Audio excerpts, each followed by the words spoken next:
What's your take on the theory that the Democrats would rather have Trump up against Joe Biden rather than Haley because they believe that she is more likely to beat Biden? I mean, is that just Democratic wishful thinking? Oh, I think we're in the realm of that being a fact. We've had Joe Biden put out a statement tonight saying it's clear now that Donald Trump is the candidate and listing all the reasons why he'd be better than Donald Trump. Well, the polling does consistently show Nikki Haley polling well ahead of Joe Biden, and his age is a factor. It's becoming an increasing factor with Donald Trump. He's making some mistakes on the campaign trail, and it's looking like his mind's scattered. It's no surprise given he's facing criminal trials in multiple jurisdictions, over 90 criminal charges. This is nothing small to be tackling. And he at one rally was repeatedly referring to Nikki Haley when he was obviously describing Nancy Pelosi on January 6th. These all raise a lot of issues for voters, but then also I've been out on a lot of these polling booths and at caucuses. You don't see young people participating at this level. Primaries are often older demographic and they're the more devoted base, and so they're not representative of what washes out at a general election. But absolutely, I would say that no one wants Donald Trump running more than Joe Biden in this race. Just finally, Annelise, Haley, in that speech that she made, which Donald Trump described as more like a victory speech, she talked about going home to South Carolina.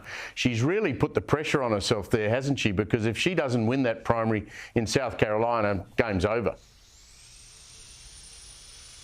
Well, she's put the pressure on herself, yes, but everyone else has as well. This is huge for her. She was the governor there. She started out in Congress at the state level. She is a political player there, and she made some really big moves as a governor there. She had an historic moment where she got the Confederate flag taken off the Capitol in South Carolina. That's huge for a Southern governor at a point of racial tension to bring people together at a moment like that, and she references it consistently on the campaign trail.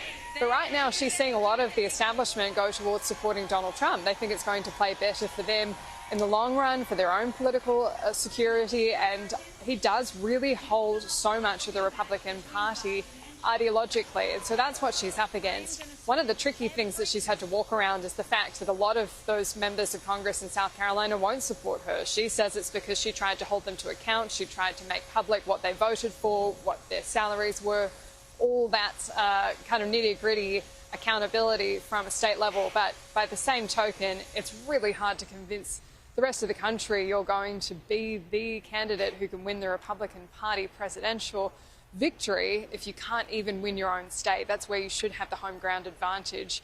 And it looks like from the polling, Donald Trump has it there. Although the polling, we do have to take into consideration it was about 10% off in New Hampshire, it appears. It was something similar in Iowa. Maybe we're not getting them all right, as indicative as they can be.